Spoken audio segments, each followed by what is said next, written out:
comienza Red Más Noticias.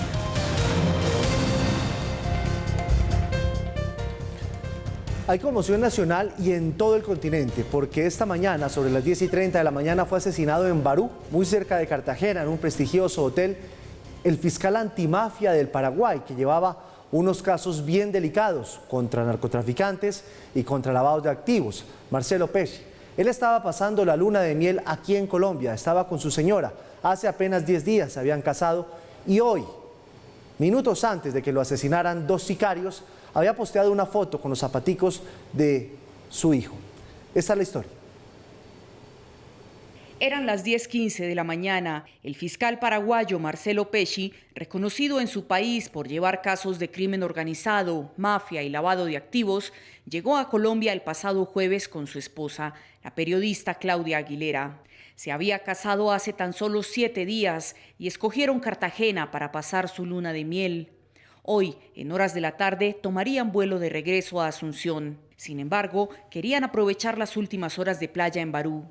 Allí se habían hospedado en el hotel de Cameron. Después de tomar el desayuno, la pareja decidió, sobre las 9:20 de la mañana, tomar el sol en la playa privada del hotel. Las vacaciones de luna de miel transcurrían en medio de la felicidad, cuando a las 10:15 de la mañana, dos hombres que se transportaban en un motoesquí se bajaron, ingresaron a la playa privada y de repente le dispararon al fiscal en 3 oportunidades. Una de las balas impactó su cabeza. Sería esta la que le quitó la vida de inmediato. Claudia, su esposa, y quien le había anunciado que iba a ser papá, no recibió ningún impacto, lo que hace pensar que los sicarios iban exclusivamente por él. Tan pronto ocurrió el asesinato, ella se lanzó a auxiliarlo. Sin embargo, ya no había nada que hacer. El fiscal había muerto en la playa donde fue atacado por los hombres, quienes al cometer el acto sicarial huyeron de inmediato vía marítima. Claudia concedió las primeras declaraciones a un medio internacional. Aseguró que su esposo no tenía amenazas en su contra. Sí, en Barú, en el hotel de Cameron, playa privada, hotel de Cameron. No hay ninguna amenaza. Él es fiscal antidrogas de Paraguay y contra el crimen organizado y lavado de dinero. Ninguna amenaza, ningún atentado en Paraguay. Aunque dio pocos detalles del asesinato de su esposo, agregó que uno de los hombres de seguridad del hotel trató de enfrentar a los asesinos y estos dispararon. Sin embargo, el guarda resultó ileso.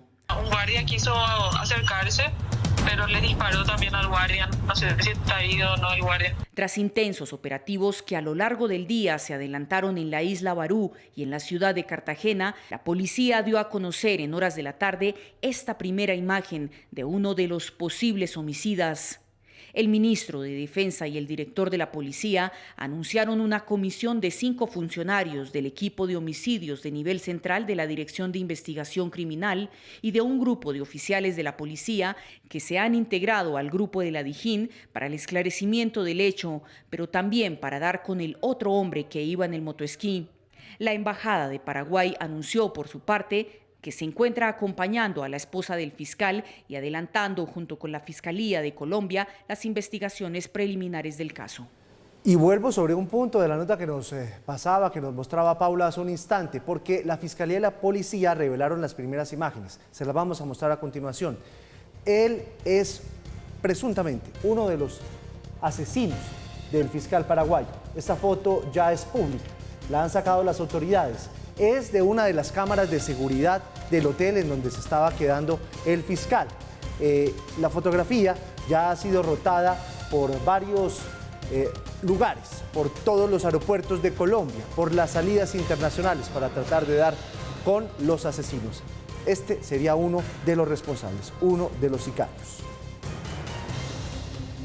Y nos vamos en directo a Cartagena porque hace pocos minutos el director de la policía, el general Jorge Luis Vargas, quien se fue para la ciudad heroica por orden del presidente para ponerse al frente de la investigación, habló sobre las primeras investigaciones. Por lo pronto ofrecen una recompensa de 500 millones de pesos que puede subir dependiendo del tipo de información que se le brinde a las autoridades. Hay un operativo muy fuerte de la policía, la armada y el ejército para tratar de dar con los asesinos.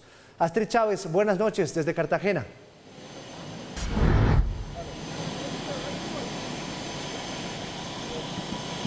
Giovanni, muy buenas noches. Hace pocos minutos el director nacional de la policía, el general Jorge Luis Vargas, entregó detalles sobre el asesinato del fiscal paraguayo ocurrido aquí en el hotel Decameron de Barú. El director general de la policía ha aumentado la recompensa a 2.000 millones de pesos por quien dé información sobre los autores materiales del hecho por orden expresa del presidente Iván Duque. Las instrucciones del señor presidente son claras, hasta 2.000 millones de pesos a las personas que ayuden a ubicar, a identificar a los autores materiales e intelectuales del homicidio del valeroso y héroe fiscal Marcelo Pecci.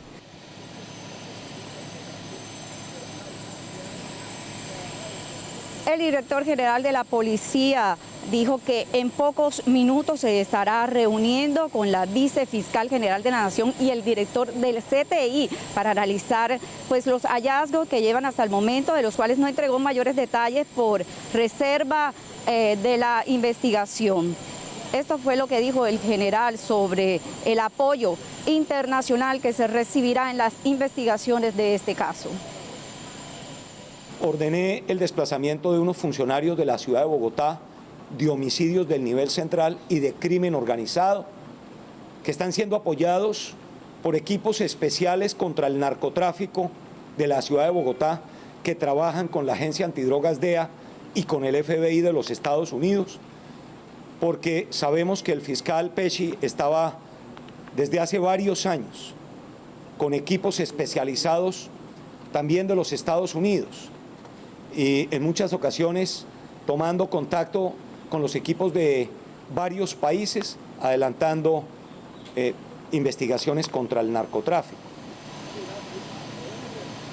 Giovanni, aunque el general no entregó mayores detalles, se conoció por parte de algunos nativos que los presuntos autores materiales de este hecho habrían alquilado el jet ski por 200.000 pesos por el espacio de media hora en el sector de Playa Blanca y solo lo usaron 16 minutos. Esta es información que entregaron algunos nativos del sector de Playas Blancas, sin embargo, tienen miedo de hablar ante las cámaras por miedo a las represalias que esto pueda generar en su contra. Esta es toda la información que se genera desde la isla de Barú. Astrid Chávez, Red Más Noticias.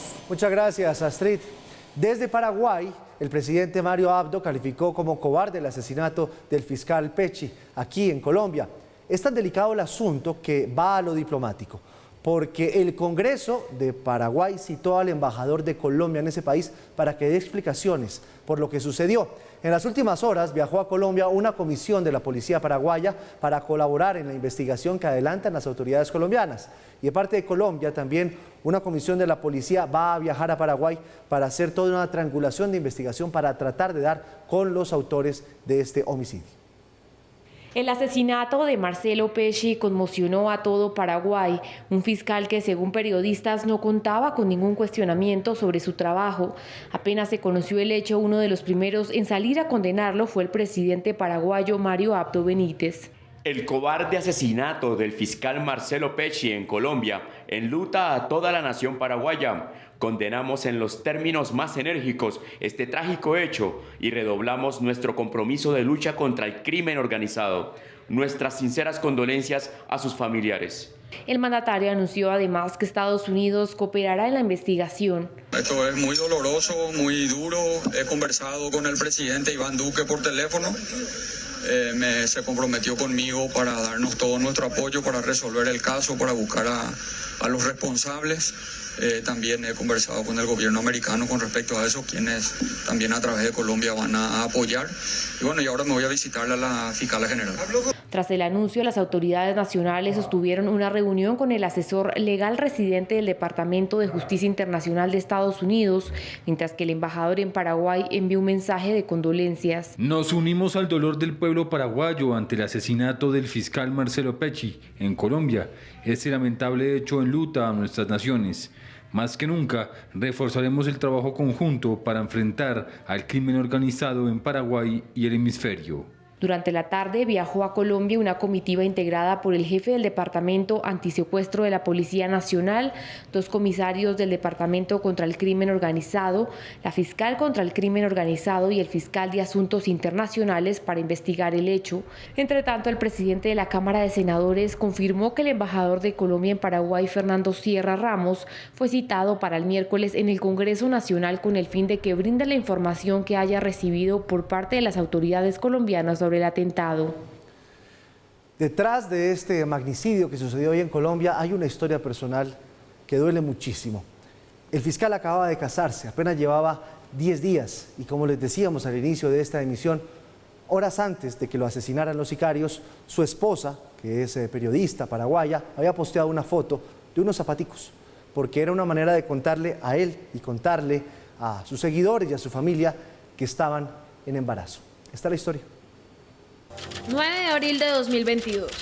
Hace un mes y un día, la periodista paraguaya Claudia Aguilar anunciaba por medio de una foto el fin de su soltería. Y hace tan solo 4 días, este es el video que compartió en sus redes sociales, recreando una noche de ensueño entre abrazos familiares y promesas de amor a su pareja, Marcelo. La vida te regaló al hombre que mereces. Dios tiene formas curiosas de unir a las personas. Son algunas de las expresiones que escuché cuando me hablaban de Marcelo y del sentimiento que nos unió en tan poco tiempo. Me siento bendecida y con ganas de vivir esta felicidad con intensidad, confiando que juntos todo va a ser posible. La alegría de lo que sería el inicio de una vida tomados de la mano terminó en una situación trágica este martes, 2 horas antes de que anunciara públicamente la llegada de un bebé a su nueva familia. El mejor regalo de boda es la vida acercándote al testimonio más lindo de amor. Unos zapatitos rojos y un abrazo de triunfo plasmados en una imagen parecían ser el cierre perfecto de una romántica luna de miel en la ciudad amurallada. Compañeros de vida que no paraban de sonreír en cada una de sus fotos compartidas en esta ciudad colombiana, recorriendo el centro histórico y tomando el sol en las playas de Barú. Parecían sellar con broche de oro su reciente promesa en el altar. El último atardecer en Barú, pero tendremos millones más juntos. Y así fue. Un último atardecer de los millones que Claudia Aguilar soñaba compartir junto a su esposo y el pequeño en camino le fueron arrebatados en un acto violento, que llegó en un instante para dejarle un vacío de por vida. Por parte del gobierno colombiano, reaccionó el presidente, la vicepresidenta canciller Marta Lucía Ramírez. Rechazaron el crimen, aseguran que las autoridades de los 2 países están trabajando para dar con los responsables. Además, lamentan que este hecho afecte la imagen de Cartagena ante el mundo. Así como las redes transnacionales del crimen trabajan juntas y se apoyan mutuamente, también los gobiernos nos apoyamos. El gobierno de Colombia y el de Paraguay trabajarán juntos para lograr identificar a los autores, para asegurarnos que la justicia proceda implacablemente contra estos criminales, porque ha sido un crimen atroz que dañó a una familia con la cual queremos expresar nuestro pésame, pero que también afecta injustamente, miserablemente, el nombre de Cartagena y por supuesto el de Barú. El candidato presidencial Gustavo Petro fue el primero en referirse al asesinato del fiscal antidrogas de Paraguay en Cartagena. Esto fue lo que dijo. Doctor Petro, ¿usted qué opina de lo que pasó en Cartagena con el fiscal? Gracias. Es el poder de la mafia enseñoreándose de Colombia en este momento, lo cual hay que cambiar definitivamente. Continuamos. Una vez más en Antioquia, los delincuentes atentan contra la fuerza pública. Por fortuna, hoy no hubo víctimas fatales.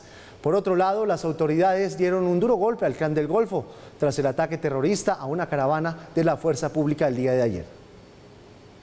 El ataque se registró sobre el mediodía en el sector conocido como Montañitas, zona urbana de Ituango. El explosivo fue activado al paso de la patrulla. Por una falsa llamada de un explosivo que había en uno de los barrios del municipio, acudió a ese llamado la policía y el ejército, pues obviamente con la precaución necesaria, y desafortunadamente a la llegada de la policía activaron el artefacto. 4 policías quedaron heridos, fuera de peligro ya que solo fue el aturdimiento. Por cierto, ante viento y marea este municipio trata de regresar a la normalidad tras el paro armado. Bueno, cuando uno está en estos puestos públicos, pues es a quien le toca denunciar todo lo que ocurre con el municipio. Desafortunadamente, pues Ituango ha sido un municipio históricamente violento. Aquí tenemos el Clan del Golfo y tenemos los disidentes de la FARC.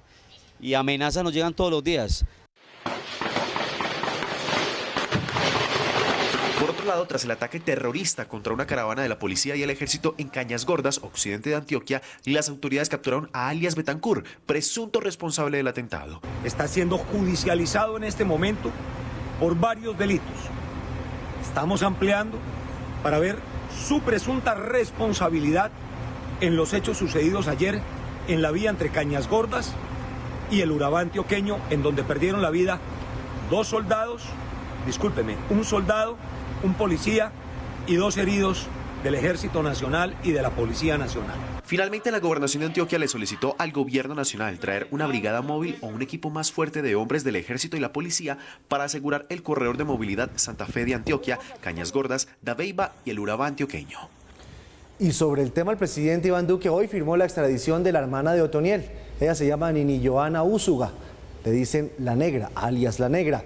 La van a enviar a los Estados Unidos en los próximos 12 días, porque la defensa de ella tiene 10 días para presentar un recurso de reposición. Dice el presidente que ella y otros 16 miembros del Clan del Golfo que están capturados van a ser extraditados en los próximos 15 días a los Estados Unidos. También se materializó la extradición de alias La Negra, la hermana de alias Otoniel. 2 hechos fundamentales que demuestran que una fuerza pública actúa para garantizar la seguridad y la tranquilidad en esa zona del país y seguir protegiendo a todos los antioqueños y aquellos que se vieron afectados por los delitos que cometieron en los últimos días. Y se materializa así ese bloque de búsqueda que busca desarticular las estructuras del Clan del Golfo y particularmente a sus cabecillas.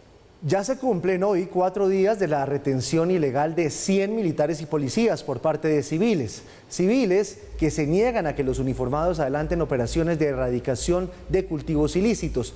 Hasta el momento la comunidad no da muestras de liberarlos. Cada vez se torna más tensa la situación en Tibú.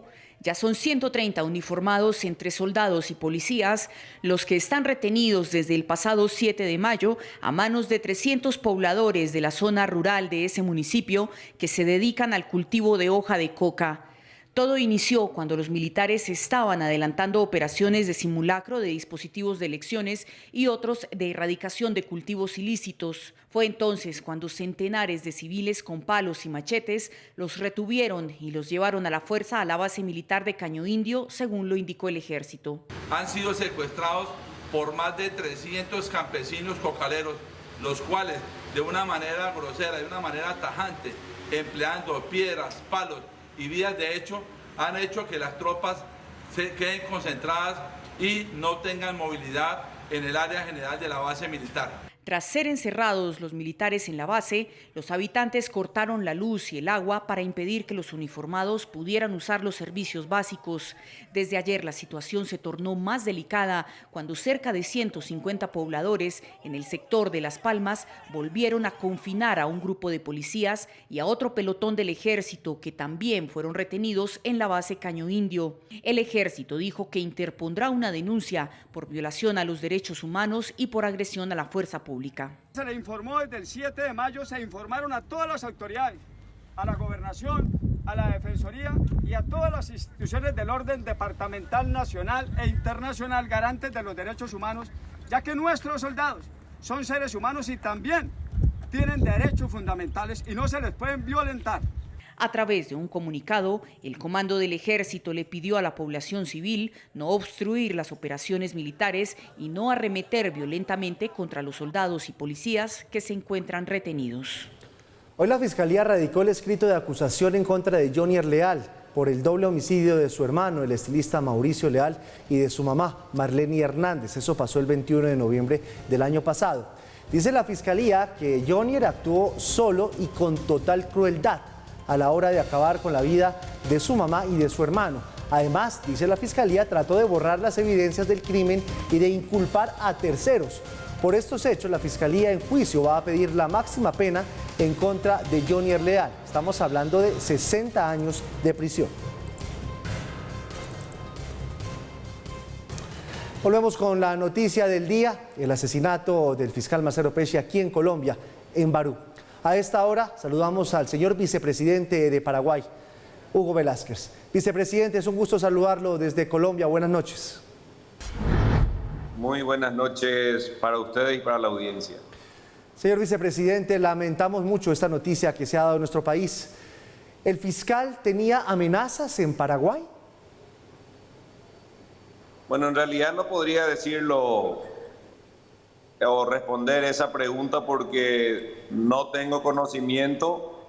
Sin embargo, sí puedo afirmar de que él era responsable de muchísimas investigaciones muy importantes contra el crimen organizado. Señor vicepresidente, dentro de esas investigaciones que adelantaba el fiscal, ¿había investigaciones relacionadas con el narcotráfico? Sí, sobre todo él era el fiscal delegado de la lucha contra el narcotráfico, el crimen organizado y el lavado de dinero. ¿Tenían dentro de esas investigaciones, señor presidente, algún indicio de crimen transnacional que él de pronto estuviera siguiendo la pista más allá de las fronteras de Paraguay?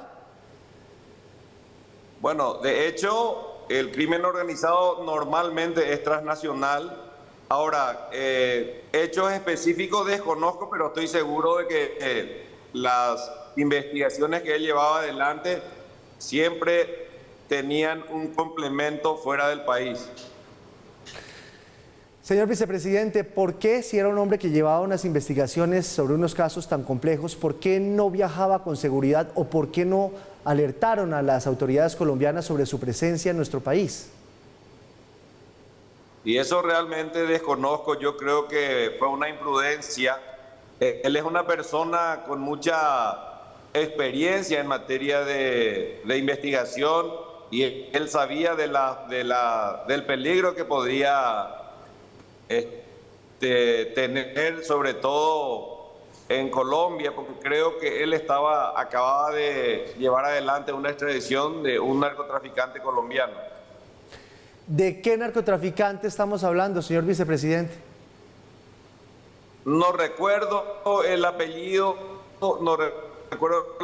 pero eso es la primera información que me pasaron a mí, que eventualmente podría tener algún tipo de conexión por la nacionalidad de esa persona. Señor vicepresidente, usted era amigo personal del fiscal, de su carácter, ¿qué es lo que más recuerda de él?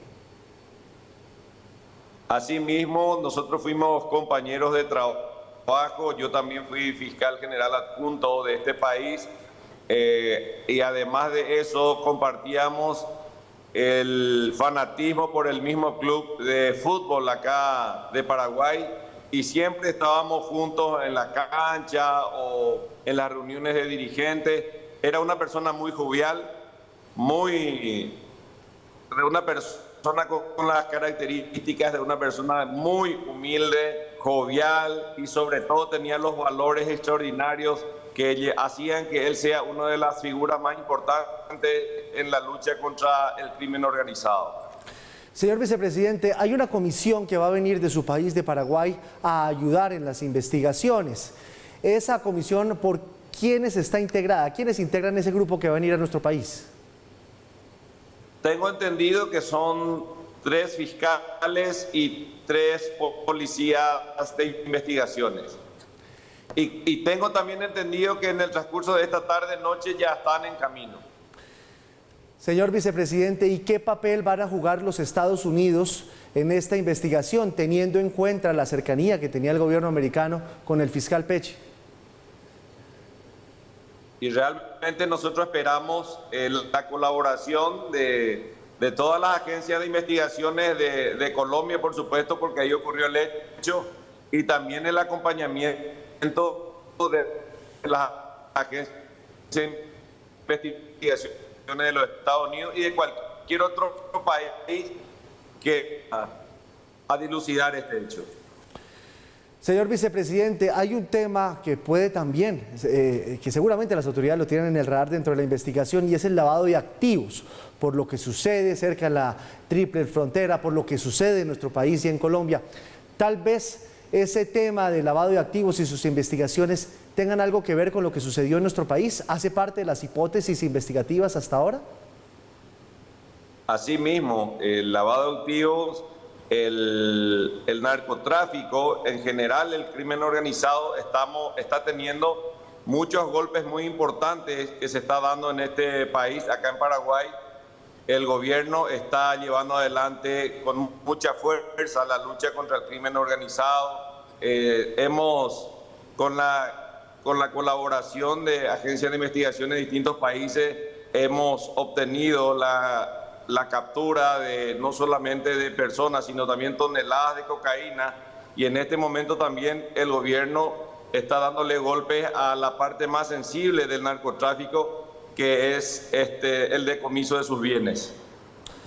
Pues señor vicepresidente del Paraguay, doctor Hugo Velázquez, lamentamos mucho esta noticia, lamentamos mucho lo que sucedió aquí en nuestro país con el señor fiscal Pesci. Gracias por atendernos y que tenga una buena noche. Igual para ustedes. Son las reacciones de lo que ha sucedido en nuestro país, el asesinato del fiscal antidrogas esta mañana a las 10:30 de la mañana en Barú. Continuamos con otras noticias. El expresidente Álvaro Uribe calificó de irresponsable a la Comisión de la Verdad y anunció acciones judiciales contra el integrante de ese mecanismo, que hoy dijo que los falsos positivos se cometieron como parte de una política de gobierno. La declaración que molestó al expresidente Uribe la hizo el comisionado Alejandro Valencia durante un evento con las madres de Soacha, en el que militares en retiro reconocieron responsabilidades sobre ejecuciones extrajudiciales. Valencia aseguró que estos asesinatos y desapariciones se incentivaron entre el año 2002 y 2008, años en los que el presidente era Álvaro Uribe Vélez y años en los que Juan Manuel Santos, Nobel de Paz, expresidente, era el ministro de la Defensa. Esto fue lo que dijo el expresidente Uribe.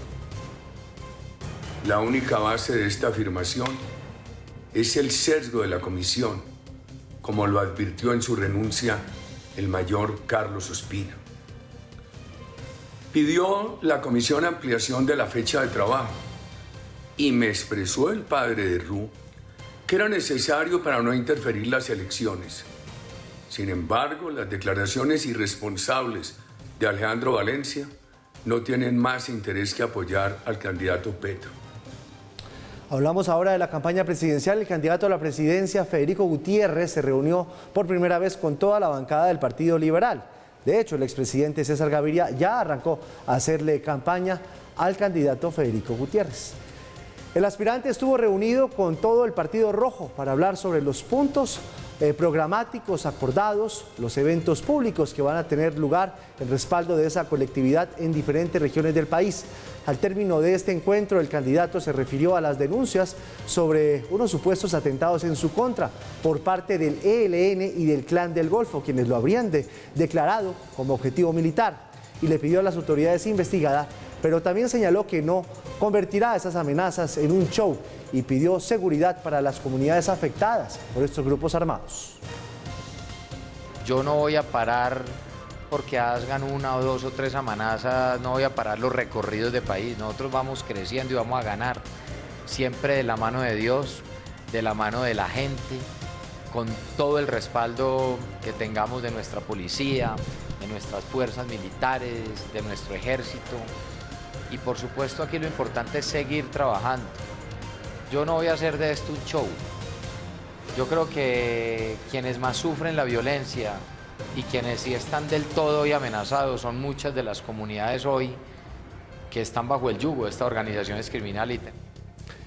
Y varias legendarias glorias del deporte y deportistas de alto rendimiento que han representado al país en competencias internacionales hoy adhirieron a Gustavo Petro y le piden que los tenga en cuenta, sobre todo en temas de deporte. Faltan 19 días para las elecciones presidenciales y a su campaña, al pacto histórico, llegaron María Isabel Urrutia, Óscar Figueroa y algunas glorias del fútbol colombiano como Adolfo El Tren Valencia y Willington Ortiz. También adhirió el exboxeador Fidel Baza, entre otros. En noticias económicas, el Grupo Ecopetrol presentó los resultados del primer trimestre de este año, que lo ubica como uno de los mejores de su historia, con una utilidad bruta de 6.6 billones de pesos, prácticamente una reforma tributaria. Los buenos resultados tienen relación con el buen precio que tiene el petróleo en el mercado internacional. En un trimestre en que los precios internacionales del petróleo han estado por encima de lo que se proyectaba, Ecopetrol presenta un balance positivo para la primera parte de este año. La producción va en recuperación, hemos hecho los mantenimientos en las refinerías y tenemos un margen súper bueno en refinación. Las ventas totales sumaron 32,5 billones de pesos entre enero y marzo, lo que representó un aumento de 89% frente al mismo ciclo de 2021. Y la utilidad bruta superó los 6,6 billones de pesos. Si bien los altos precios han favorecido los ingresos del país, también genera unos retos en términos inflacionarios, porque aumentan los costos de la energía y presionan los costos de operación. Tener un monitoreo sistemático a los precios, cómo hemos manejado los inventarios, en cosas que son de operación. Se alcanzó una producción promedio de 692.000 barriles por día, lo que significa un aumento de más de 16.000 barriles con relación al mismo ciclo de 2021. El presidente de Ecopetrol informó que se trabaja en 31 nuevos pozos de yacimientos no convencionales en Permian, en Estados Unidos, donde se producen más de 61.000 barriles cada día. Recordemos que en el año pasado, en el 2021, fracking en Estados Unidos nos dio $250 millones de EBITDA. También mejoraron los volúmenes transportados en oleoductos y poliductos y se contabilizaron inversiones por $199 millones en transmisión y vías. Según el presidente de Ecopetrol, se cierra un primer trimestre con resultados que continúan apalancando los esfuerzos orientados a lograr la transición energética responsable y al tiempo se contribuye a la seguridad energética del país en la estrategia a 2040, energía que transforma. El Ministerio de Minas y Energía y la Agencia Nacional de Hidrocarburos presentaron el informe sobre las reservas de petróleo que tiene Colombia y de acuerdo con los últimos datos alcanzan solamente para 7 años y medio, mientras que las de gas solo alcanzan para 8 años. El informe sobre cómo estaban las reservas de petróleo en Colombia al terminar el 2021 muestran que aumentaron de 6,3 a 7,6 años, lo que representa el mayor aumento desde 2009. Publicamos el informe de recursos y reservas para el año 2021. En materia de crudo, logramos incrementar el índice de reservas pasando de 6,3 años a 7,6 años en el año 2021. De acuerdo con el Ministerio de Minas, las reservas probadas y probables pasaron de 1.816 millones de barriles en 2020 a 2.039 millones de barriles el año anterior. Por regiones, el departamento del Meta aporta la mitad de las reservas probadas y le siguen Casanare y Santander. En lo que tiene que ver con el gas, las reservas probadas pasaron de 7,7 a 8 años entre 2020 y 2021, lo que significa que la tendencia decreciente que se venía presentando desde 2017 se corrige. El ministro de Minas recordó que el gobierno ha tenido como uno de sus objetivos principales la firma de nuevos contratos para mejorar la producción y que dejará 69 contratos petroleros, de los cuales hay 11 en áreas costa afuera, donde hay potencial petrolero y gasífero. Dejamos un gran legado para el futuro y es haber firmado 69 nuevos contratos petroleros en lo que va corrido de gobierno después de haber tenido un periodo de casi 5 años cuando llegó esta administración sin nuevos contratos. El gobierno insiste en que es necesario desarrollar científicamente los yacimientos no convencionales. La valoración neta de las reservas es de 35,2 billones de pesos, lo que significa entre el 12 y el 15% de los ingresos de la nación.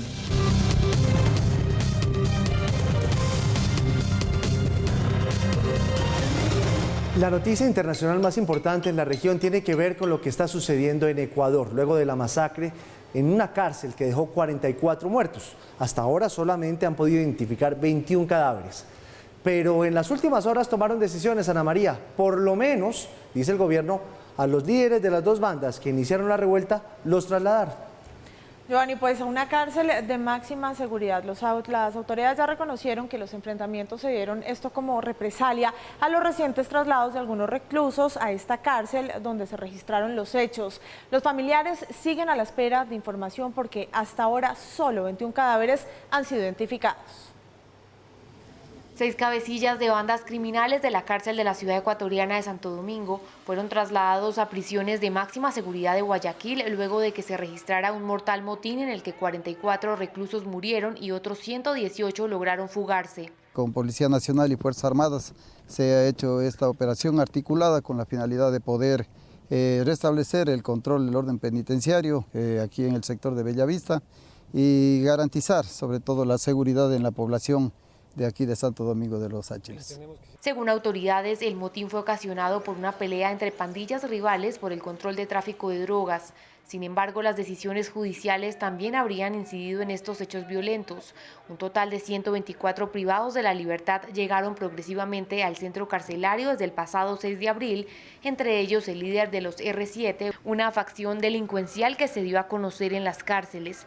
El traslado generó la inconformidad de cientos de detenidos que pertenecen a una banda rival. Ante los hechos, la Comisión para el Diálogo Penitenciario instó al gobierno a revisar la política de traslados de los reclusos. El presidente Guillermo Lasso, por su lado, aseguró que su gobierno no dará su brazo a torcer frente a las mafias, mientras que cientos de personas continúan a la espera de información sobre sus familiares debido a que hasta el momento solo 20 cuerpos han sido identificados.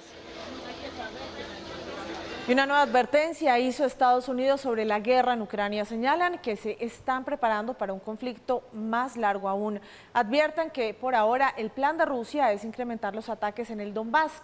Entre los planes de Vladimir Putin no está el fin de la guerra.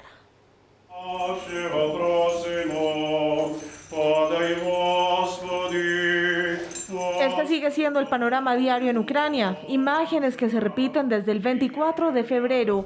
El dolor que no cesa y los ataques que no se detienen. Las tropas rusas aumentan los ataques en el este de Ucrania. Inteligencia de Estados Unidos advierte que Putin planea extender la guerra más allá del Donbass. Evaluamos que el presidente Putin se está preparando para un conflicto prolongado en Ucrania, durante el cual todavía tiene la intención de lograr objetivos más allá del Donbass. Evaluamos que los objetivos estratégicos de Putin probablemente no han cambiado, lo que sugiere que considera la decisión de finales de marzo de volver a centrar las fuerzas rusas en el Donbass. Es un cambio temporal para recuperar la iniciativa después del fracaso del ejército ruso en Kiev. Se refirieron además al arsenal nuclear de Vladimir Putin. Por lo demás, seguimos creyendo que el presidente Putin probablemente solo autorizaría el uso de armas nucleares si percibiera una amenaza existencial para Rusia, pero permaneceremos vigilantes en el seguimiento de todos los aspectos de las fuerzas nucleares estratégicas para Rusia. Más de 1.000 efectivos ucranianos siguen en la acería de Mariupol luchando contra las tropas rusas. El alcalde advierte que más de 100.000 civiles permanecen en los refugios de Azovstal con la esperanza de huir. Todos se reunieron hoy. Debemos entender que en Mariupol hay más de 100.000 civiles que esperan que se les dé la oportunidad de irse y tendrán no solo el deseo, sino también la oportunidad de salvar sus vidas. Por lo tanto, insto a todas a unirse hoy y no rendirse en esta situación tan difícil. La cifra de desplazados internos sigue en aumento. Más de 8 millones de personas han sido desplazadas internamente en Ucrania. Necesitan desesperadamente dinero en efectivo, medicinas, refugio. Entre tanto, Alemania anunció la reapertura de su embajada en Kiev. Seguimos apoyando una política europea y Ucrania libre en términos humanitarios, financieros, económicos, tecnológicos, políticos y energéticos, y no solo hoy, sino mañana y a largo plazo. Es por eso que reanudamos una pequeña presencia de nuestra embajada alemana aquí en Kiev a partir de una base limitada. Así calificó el ministro de Relaciones Exteriores de Ucrania la eventual adhesión de ese país a la Unión Europea. Quiero decir una vez más que la membresía de Ucrania en la Unión Europea es una cuestión de guerra y paz en Europa. Este incremento en los ataques se esperaba desde que Rusia anunció a finales de marzo que concentraría sus tropas en el este del país. El presidente Joe Biden anunció su plan para frenar la inflación en Estados Unidos, la peor en 40 años, con la propuesta de bajar costos y reducir el déficit. Aseguró que se trata de su mayor prioridad doméstica. Entiendo lo que se siente. Vengo de una familia en la que cuando subía el precio de la gasolina o de la comida lo sentíamos. Era una discusión en la mesa de la cocina.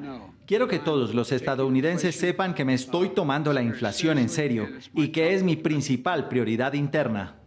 El presidente Joe Biden anunció nuevos planes contra la inflación y aseguró que es su principal prioridad doméstica. Biden espera poder frenar la inflación y reducir el déficit.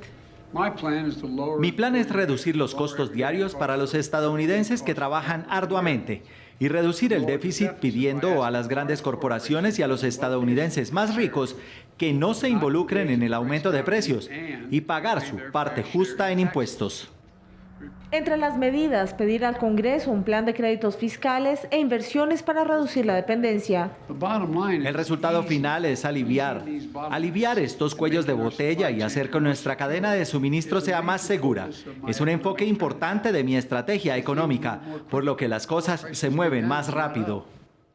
El discurso del presidente se dio un día antes de que se conozca la inflación de abril, que se espera sea hasta más alta que la de marzo.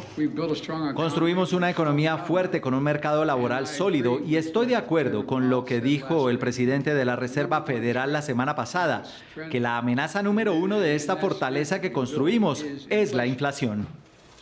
Entre las acciones para combatir esta amenaza está la reducción de costos de energía buscando la independencia energética del país, además de la reducción en los precios de medicinas, alimentos, vivienda y cuidado infantil. Y el expresidente de Honduras, Juan Orlando Hernández, se declaró inocente de los delitos de narcotráfico y posesión de armas pesadas. La declaración se dio en un juicio en Nueva York en el que se presentó la acusación formal contra Hernández, quien gobernó Honduras hasta el 27 de enero pasado. Fue extraditado a Estados Unidos en abril. Ahora deberá permanecer detenido y su próxima audiencia se realizará el próximo 28 de septiembre. Este martes, el exdirector de la Policía de Honduras, Juan Carlos Bonilla, también fue extraditado a Estados Unidos, acusado de supervisar las operaciones de narcotráfico en nombre del expresidente. Y el hijo del ex dictador de Filipinas, Ferdinand Marcos, será el nuevo presidente del país. Marcos Jr. arrasó con alrededor de 31 millones de votos, el doble de lo que obtuvo su principal contrincante.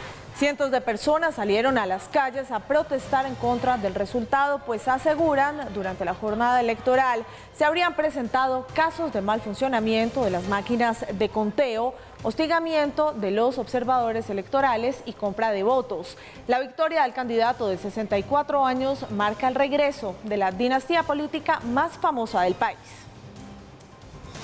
Y el cielo se tiñó de rojo en China, una situación que desató el pánico entre sus habitantes, entre la superstición y una catástrofe que pensaban llegaría. Perfracción y dispersión de la luz de los barcos del puerto. Esa ha sido la explicación que han dado los expertos ante este fenómeno que sin duda llamó la atención de sus residentes. Una situación que solo en cuestión de minutos, y no es para menos, se convirtió en tendencia. Señalan que cuando las condiciones climáticas son buenas, una mayor cantidad de agua en la atmósfera forma aerosoles que refractan y dispersan la luz de los barcos de pesca, creando este cielo rojo.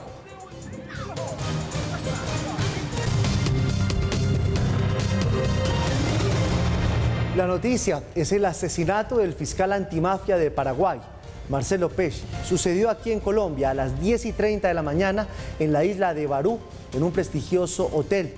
Él estaba de luna de miel en nuestro país con su esposa. Hace 10 días se había casado. Dos hombres que iban en una moto náutica irrumpieron en la tranquilidad de la playa y le dispararon. Horas antes de este atroz crimen, la pareja había posteado una foto con unos zapaticos porque estaban contando que estaban en embarazo. El fiscal es uno de los hombres que más combatió en su país el narcotráfico y el lavado de dinero. Eran las 10:15 de la mañana. El fiscal paraguayo Marcelo Pesci, reconocido en su país por llevar casos de crimen organizado, mafia y lavado de activos, llegó a Colombia el pasado jueves con su esposa, la periodista Claudia Aguilera. Se había casado hace tan solo 7 días y escogieron Cartagena para pasar su luna de miel. Hoy, en horas de la tarde, tomarían vuelo de regreso a Asunción. Sin embargo, querían aprovechar las últimas horas de playa en Barú. Allí se habían hospedado en el hotel de Cameron. Después de tomar el desayuno, la pareja decidió, sobre las 9:20 de la mañana, tomar el sol en la playa privada del hotel. Las vacaciones de luna de miel transcurrían en medio de la felicidad, cuando a las 10:15 de la mañana, 2 hombres que se transportaban en un motoesquí se bajaron, ingresaron a la playa privada y de repente le dispararon al fiscal en 3 oportunidades. Una de las balas impactó su cabeza. Sería esta la que le quitó la vida de inmediato. Claudia, su esposa, y quien le había anunciado que iba a ser papá, no recibió ningún impacto, lo que hace pensar que los sicarios iban exclusivamente por él. Tan pronto ocurrió el asesinato, ella se lanzó a auxiliarlo. Sin embargo, ya no había nada que hacer. El fiscal había muerto en la playa donde fue atacado por los hombres, quienes al cometer el acto sicarial huyeron de inmediato vía marítima. Claudia concedió las primeras declaraciones a un medio internacional. Aseguró que su esposo no tenía amenazas en su contra. Sí, en Barú, en el hotel de Cameron, playa privada, hotel de Cameron. No ninguna amenaza. Él es fiscal antidrogas de Paraguay y contra el crimen organizado y lavado de dinero. Ninguna amenaza, ningún atentado en Paraguay. Aunque dio pocos detalles del asesinato de su esposo, agregó que uno de los hombres de seguridad del hotel trató de enfrentar a los asesinos y estos dispararon. Sin embargo, el guarda resultó ileso. Un guardia quiso acercarse, pero le disparó también al guardia. No sé si está herido o no el guardia. Tras intensos operativos que a lo largo del día se adelantaron en la isla Barú y en la ciudad de Cartagena, la policía dio a conocer en horas de la tarde esta primera imagen de uno de los posibles homicidas. El ministro de Defensa y el director de la policía anunciaron una comisión de 5 funcionarios del equipo de homicidios de nivel central de la Dirección de Investigación Criminal y de un grupo de oficiales de la policía que se han integrado al grupo de la Dijín para el esclarecimiento del hecho, pero también para dar con el otro hombre que iba en el motoesquí. La Embajada de Paraguay anunció por su parte que se encuentra acompañando a la esposa del fiscal y adelantando junto con la Fiscalía de Colombia las investigaciones preliminares del caso. Y mucha atención que ya la Fiscalía reveló las primeras fotos de quien sería uno de los asesinos del fiscal. Es la siguiente. Esta foto fue tomada por las cámaras de seguridad del hotel de Cameron Barú. Ahí recién sucedieron los hechos. Aparentemente este hombre que está en la fotografía es uno de los responsables del asesinato del fiscal. A esta hora hay un grupo especial de la policía, del ejército y de la armada que lo están buscando por Barú, por Cartagena, para tratar de dar con él. Hay muchas hipótesis. Algunos dicen que lo estaban siguiendo incluso desde Paraguay, que habría abordado el mismo vuelo en el que venía el fiscal. Por eso, una de las piezas más importantes en esta investigación es la lista de pasajeros que llegaron ese día a Colombia cuando la pareja arribó a nuestro país. El fiscal Pesci, Paula, buenas noches, llevaba unos casos muy complicados contra narcotraficantes y contra el lavado de activos. Se inició en la rama judicial allí en su país en el año 2000 y desde ese entonces hasta hoy, pues como usted lo señala, tenía a su cargo investigaciones y casos muy sensibles, financiamiento de terrorismo, narcotráfico, temas de corrupción. Entonces, por supuesto, pues era una persona que por la naturaleza de su oficio de seguro estaba en la mira de muchos criminales. Sin embargo, cuando estuvo aquí en Colombia, pues no contaba con una seguridad especial porque él no le dijo a nadie que venía de vacaciones a Cartagena. Marcelo Pesci se incorporó al Ministerio Público de Paraguay hace 22 años y en el año 2009 fue asignado como fiscal de la entidad. Su labor fue reconocida rápidamente en el argot jurídico y del orden público de su país. Así lo señaló la actual fiscal general de Paraguay, Sandra Quiñones, en diálogo con Red Más Noticias. Excelente fiscal, un gran luchador contra la delincuencia organizada, el crimen transnacional. Fiscal que combatió el narcotráfico. Marcelo es una persona muy cerca a mi persona y una persona muy comprometida con la lucha contra la delincuencia organizada, el narcotráfico, el crimen transnacional y sobre todo con su institución y su país. Entre los casos que Pesci tenía en su despacho estaban el megaoperativo conocido como A Ultranza Pi, que se hizo el pasado 22 de febrero y en el cual fueron detenidas más de una decena de personas, entre ellas algunos supuestos allegados de las autoridades nacionales, y en el cual se hizo un importante allanamiento e incautaciones de millonarios bienes contra la estructura organizada dedicada al tráfico de cocaína. Igualmente, al fiscal de 45 años de edad asignaron en su momento el caso por el atentado de San Bernardino, en donde un sicario en el anfiteatro José Asunción Flores de la ciudad de San Bernardino terminó con la vida de la modelo e influencer Cristina Vita Aranda y Marcos Ignacio Rojas Mora. Marcelo Pesci era un fiscal bastante importante para nuestra estructura institucional, un fiscal sumamente honesto, un fiscal luchador, un fiscal que se caracterizaba lógicamente por el ímpetu que ponía en todas sus investigaciones y la entrega total que siempre articuló en todas sus sus intervenciones judiciales. Entre otros casos, participó en las investigaciones de varios atentados en los que fueron detenidos ciudadanos de origen libanés y brasileños, operaciones de incautación de drogas como cocaína y marihuana y allanamiento a pistas clandestinas utilizadas para el tráfico de estupefacientes, como en el caso de la Operación Halcón y el desmantelamiento de la mayor estructura aérea de la fracción criminal brasileña Primer Comando Capital, y uno de los más sonados a cargo de Pecci, el de los documentos oficiales paraguayos con contenido falso del exfutbolista brasileño Ronaldinho. Bueno, Marcelo, desde que se incorporó al Ministerio Público siempre estuvo a cargo de investigaciones complejas en unidades especializadas vinculadas al narcotráfico, y en los últimos tiempos, ya desde el 2018 aproximadamente, él era fiscal de la unidad especializada contra el crimen organizado transnacional, que es una unidad de élite que realmente tenía actuación de carácter nacional y en causas complejas. A la vez era coordinador de equipos conjuntos de investigación en donde el Ministerio Público paraguayo era parte, con Brasil principalmente, en investigaciones vinculadas al crimen organizado transnacional. De acuerdo con el fiscal de Asuntos Internacionales, pese a la importancia y delicadeza de los casos, Marcelo Pecci no tenía serias amenazas contra su vida que hicieran pensar que sería víctima de un atentado de esta magnitud. Nosotros los fiscales vivimos en un contexto realmente conflictivo permanentemente. A todos nos toca trabajar con organizaciones criminales de diferentes complejidades y de alta complejidad, muchas de ellas. Entonces la amenaza es algo natural en el día a día del fiscal, pero que se den desenlaces como este no es algo usual. Creo que cruzaron la línea, y mucho más cuando se trata de un fiscal que se caracteriza por su transparencia y su honestidad. Por ahora, frente a los casos que estaban a cargo de Marcelo Pecci, se realizará una serie de inspecciones e investigaciones para determinar qué relación podrían tener con su asesinato. La embajadora de Paraguay en Colombia habló con Red Más Noticias sobre cómo están trabajando ambos países para dar con los responsables de este crimen. La diplomática, como ya les contábamos, señaló que el fiscal no había informado al gobierno paraguayo sobre su viaje a Colombia y que por eso no contaba con seguridad. De acuerdo con la embajadora de Paraguay en Colombia, el trabajo del fiscal Marcelo Pecci era de suma importancia para la lucha contra el narcotráfico en ese país. El trabajo del fiscal era un trabajo excelente, sumamente delicado y, como te decía antes, muy profesional.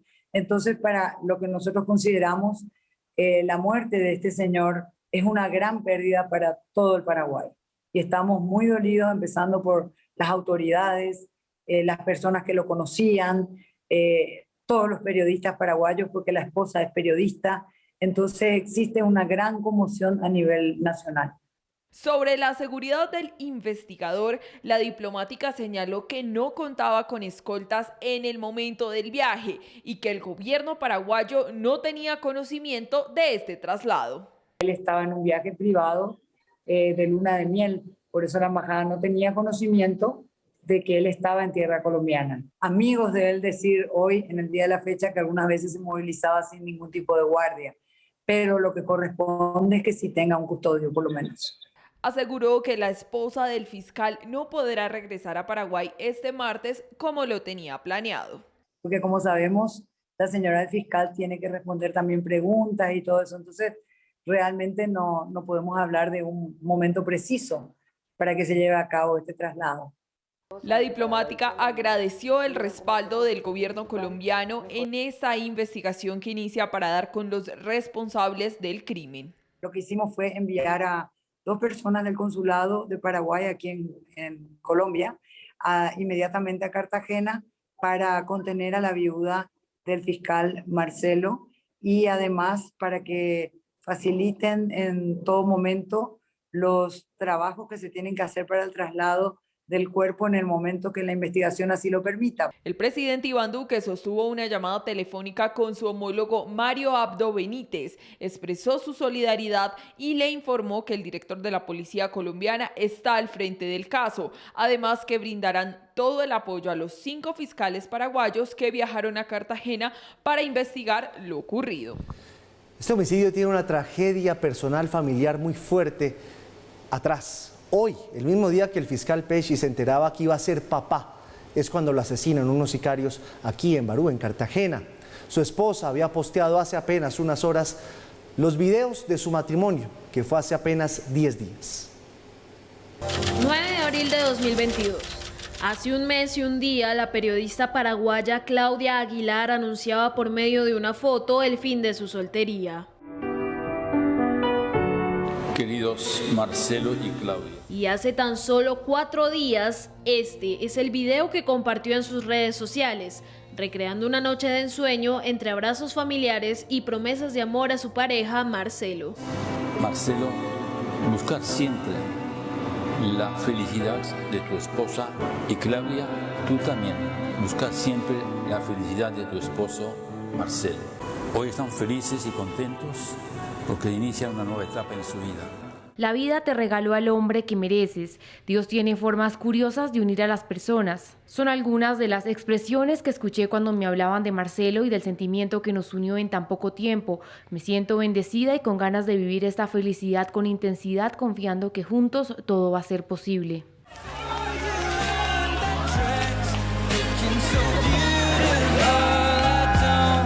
La alegría de lo que sería el inicio de una vida tomados de la mano terminó en una situación trágica este martes, 2 horas antes de que anunciara públicamente la llegada de un bebé a su nueva familia. El mejor regalo de boda es la vida acercándote al testimonio más lindo de amor. Unos zapatitos rojos y un abrazo de triunfo plasmados en una imagen parecían ser el cierre perfecto de una romántica luna de miel en la ciudad amurallada. Compañeros de vida que no paraban de sonreír en cada una de sus fotos compartidas en esta ciudad colombiana, recorriendo el centro histórico y tomando el sol en las playas de Barú.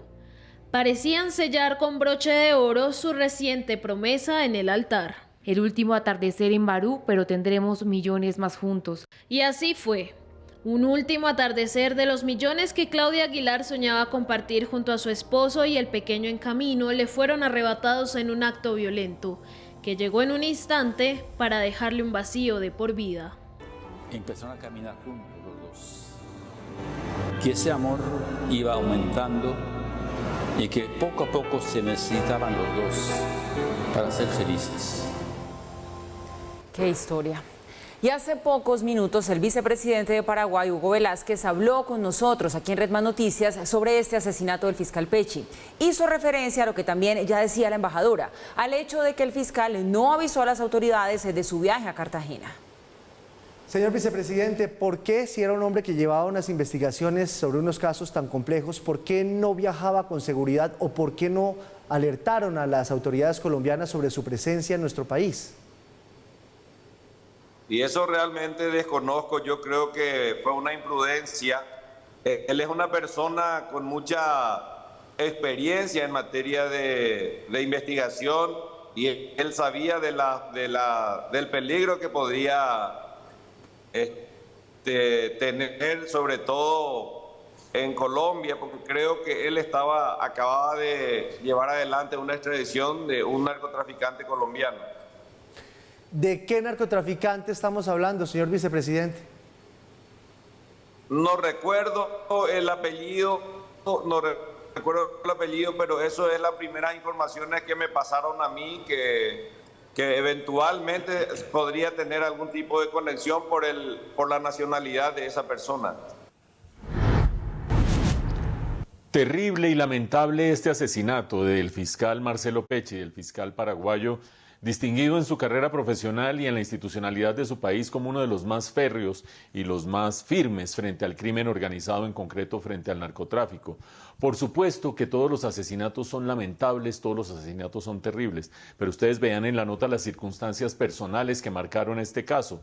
Es el momento justamente en que se entera de que su esposa está embarazada apenas unas semanas después de haber consumado su matrimonio, el momento en que es asesinado por estos sicarios.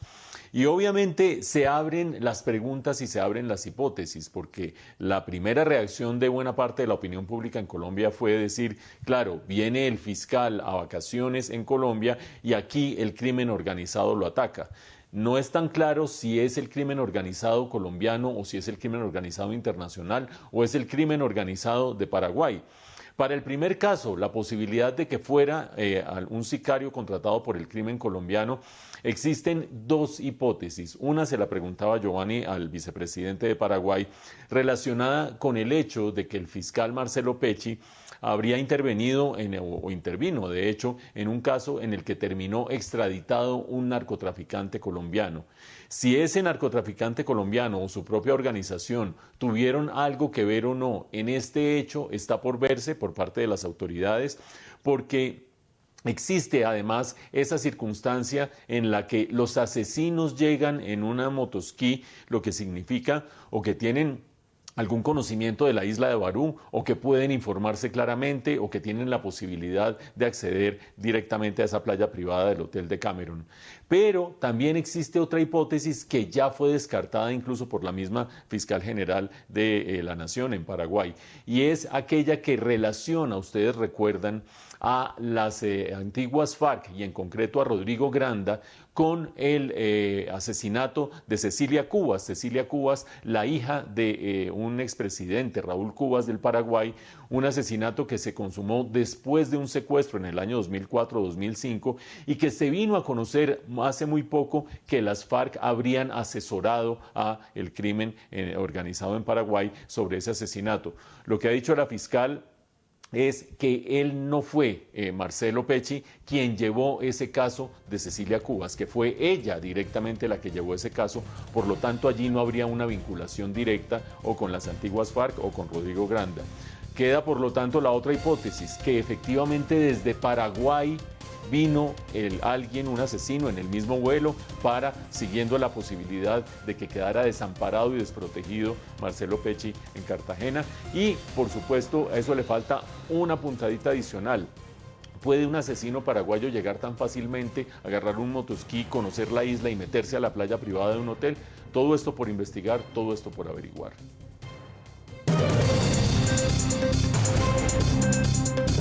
Mucha atención, hay una noticia de último minuto. La Procuraduría acaba de suspender del cargo al alcalde de Medellín, Daniel Quintero.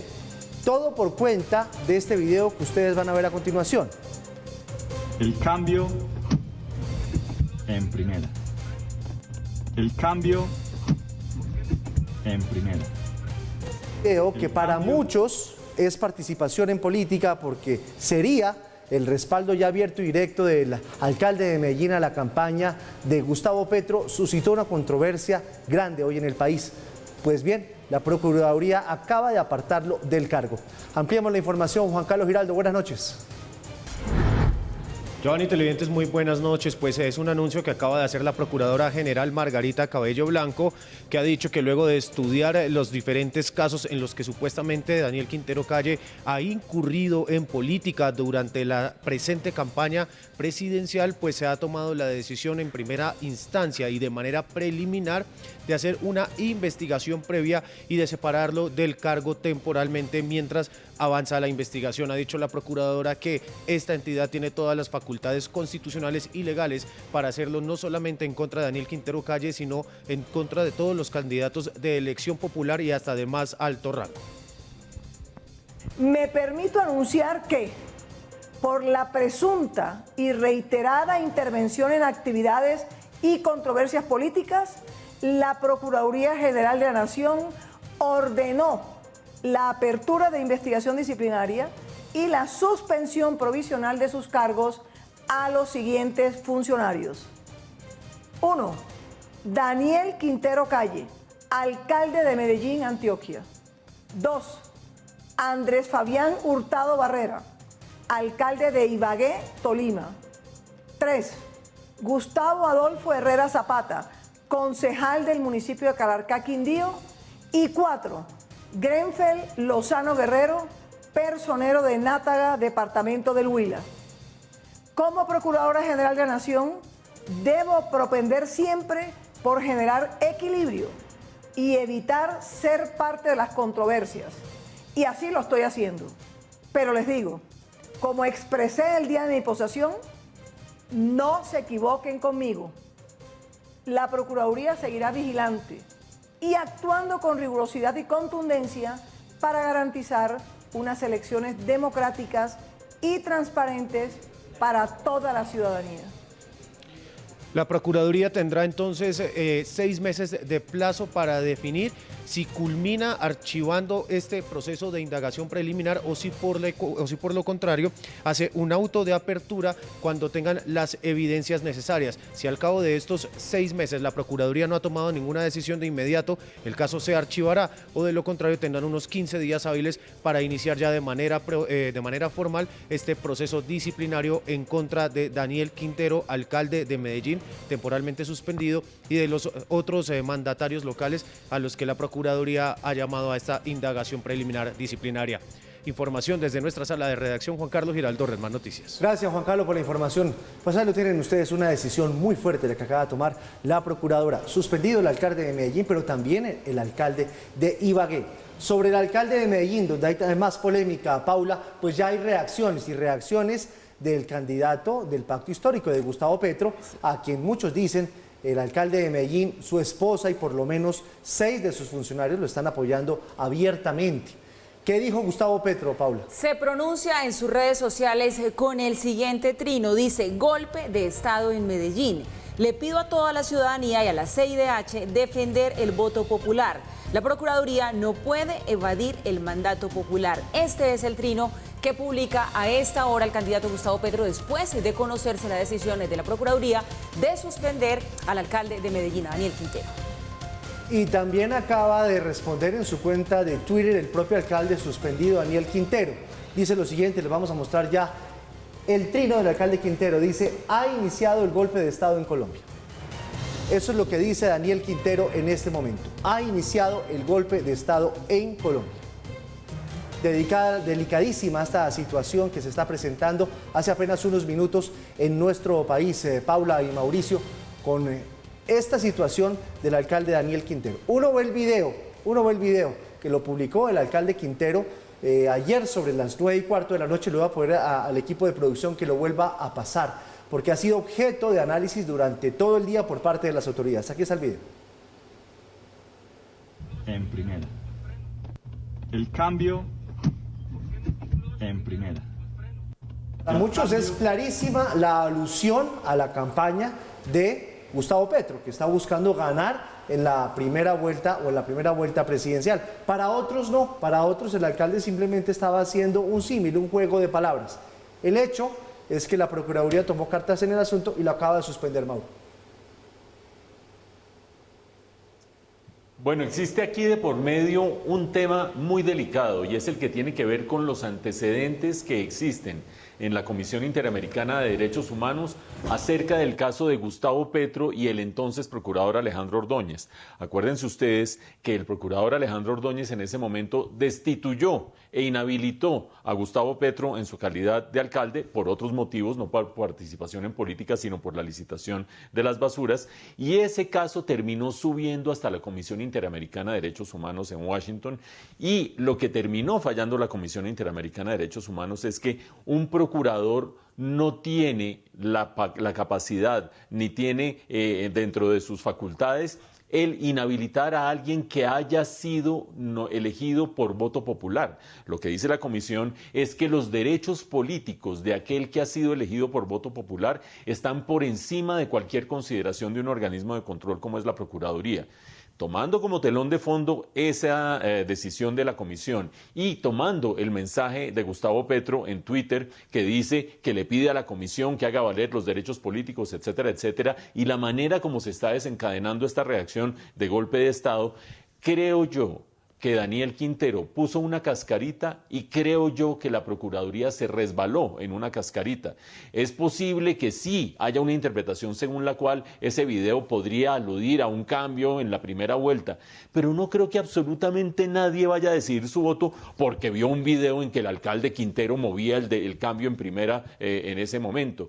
Lo que creo es que esto se terminó magnificando. La cascarita cayó la Procuraduría, se va a escalar hasta Washington, es posible posible que de aquí a que haya elecciones no se pronuncie ni la Procuraduría ni finalmente la Comisión Interamericana de Derechos Humanos, pero como existe ese antecedente que defiende los derechos políticos de quien es elegido popularmente, por allí se va a ir un golpe de opinión pública que va a decir, le están violando los derechos políticos al alcalde Daniel Quintero y lo está haciendo los organismos de control en representación de un Estado que está limitando la capacidad de la gente a decidir por quién votar. Delicada esta situación, le hacemos seguimiento, igual más adelante vamos a Medellín a ver qué está pasando en las calles de la capital de Antioquia, porque esos pronunciamientos que ha hecho Daniel Quintero y el candidato Gustavo Petro pues pueden tener algún tipo de efecto. Mientras tanto, hablamos del caso que denunciamos aquí en Red Más Noticias, de la niña de apenas 13 años, Paula, que fue violada en su colegio por 3 de sus compañeros. Ella desde hace 6 meses venía advirtiéndoles al colegio, es lo que ha dicho la representante, la tía de la niña, al colegio y a la casa lo que estaba pasando. Muy delicada esta situación. Pues este es otro caso al que también le estamos haciendo seguimiento y vamos a continuar allí muy atentos. Sí, en las últimas horas, pues su mamá dice que ella está muy preocupada de que esto quede en la impunidad. Los involucrados en este caso de esta presunta violación serían niños entre los 13 y los 17 años. Ella ha estado reunida con las directivas de esta institución educativa, pero dice que hasta ahora no se le ha dado la celeridad ni tampoco los resultados ni las soluciones pues que ellos están esperando. Tras una reunión con las directivas del colegio Jaime Pardo Leal, la madre de la menor de 13 años, abusada desde hace 4 meses en la institución, se mostró preocupada, pues el caso podría quedar en la impunidad. Bien activado el protocolo de lo que está pasando y que sí, que los niños van a recibir con bienestar familiar, un seguimiento, de que ellos no los pueden expulsar del colegio, que ellos siguen ahí en el colegio. Entonces yo les comenté de que yo mi hija no la podía seguir trayendo, porque si ellos dicen que siguen los niños ahí, yo no puedo seguir continuando con mi hija ya que sigan abusando de ella. La mamá confirmó que son 4 los niños de entre 13 y 17 años involucrados y que cursan el mismo grado que la víctima. Ella me dice que sí, que los niños me la subían al caracol, que abusaban de ella, que ella muchas veces quiso les contar a los profesores como que no, ella no quiso contar nada y por miedo, porque ella dice que los compañeros me la amenazaban. También hay críticas al manejo que le dio el plantel educativo, pues se trata de una estudiante con un problema cognitivo. Yo esperé y confié en ellos, del apoyo que ellos me estaban brindando, de las palabras que ellos me decían, yo confié en ellos. Si yo hubiera sabido que ellos me hubieran dicho, claro, no, su hija sigue normal o los niños esto, porque ellos me dicen que los niños no los pueden expulsar como tal del colegio. La Fiscalía asumió la investigación y en las próximas horas tomará evidencia como videos y entrevistas para resolver el caso. Un caso más de abuso de una menor en un colegio, y en este caso digo que es uno más porque las cifras son aterradoras. Tengan presente ustedes lo siguiente: en el año 2010 se registraron alrededor de 10.000 denuncias por abuso sexual a menores de edad. En el año 2010 más o menos 10.000. El año pasado 44.000. 44.000 en Colombia. Por lo tanto, lamentablemente esta es una cifra que se suma a una inmensa cantidad de casos que esta sociedad va revelando como un rasgo patológico de lo que somos en este momento. En este caso concreto, Colegio Jaime Pardo Leal del barrio Policarpa Salabarrieta de Bogotá, ustedes han visto la descripción, esta menor de 13 años con algunos problemas cognitivos y 3 o 4, porque parece que los que abusaban de ella eran 3, pero un cuarto vigilaba, participaba o lo que fuera de manera indirecta, abusaban de ella desde hace meses. Una primera reflexión: autoridades del colegio. Había recibido el coordinador del colegio de parte de la niña ya llamados de atención y el coordinador pues no llevó el caso a ningún lado. Y después la misma madre de la menor también llevó el caso ante las autoridades ya hace muy poco tiempo, pero en todo caso lo que las autoridades del colegio dicen es: a nosotros nos dijeron que ella estaba siendo objeto de bullying, pero no de abuso sexual. Bueno, en cualquiera de los dos casos, incluso en el caso de bullying, no prosperó la investigación o el protocolo que activó el mismo colegio. Pero la otra dimensión, la dimensión familiar, tal vez la madre no se habría dado cuenta de nada si no hubiera empezado a detectar y a interpretar las cosas que estaba mostrando la menor. Primero, dejó de tomar apuntes en las clases. ¿Y por qué si antes tomaba apuntes, por qué ahora no tomaba apuntes? Segundo, apatía. Tercero, una introspección. Tan pronto se detecta eso en un niño que de otra manera es relativamente abierto al mundo exterior, a la risa, al juego, etcétera, etcétera, hay que hacer algo.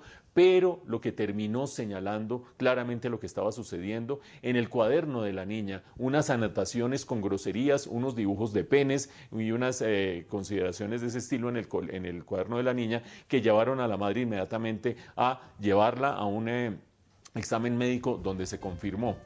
Una última cifra para que tengamos presente lo que está sucediendo en los colegios de la capital de la República. No solo en los colegios de la capital de la República, en todo el país, pero en concreto en los de la capital de la República. Para la tercera semana de marzo, según la Secretaría de Educación, había 163 casos abiertos de inspección y averiguación de casos de abusos de menores en los que presuntamente estarían involucrados incluso algunos de los funcionarios de ese colegio, profesores y demás, que son empleados del distrito, para que vean ustedes la magnitud de este problema. Hay una noticia delicada, Paula, otra noticia delicada. Hoy sí da un día bastante complicado en noticias que tienen que ver con el orden público y noticias judiciales, por supuesto. Sucedió en la zona de Catatumbo.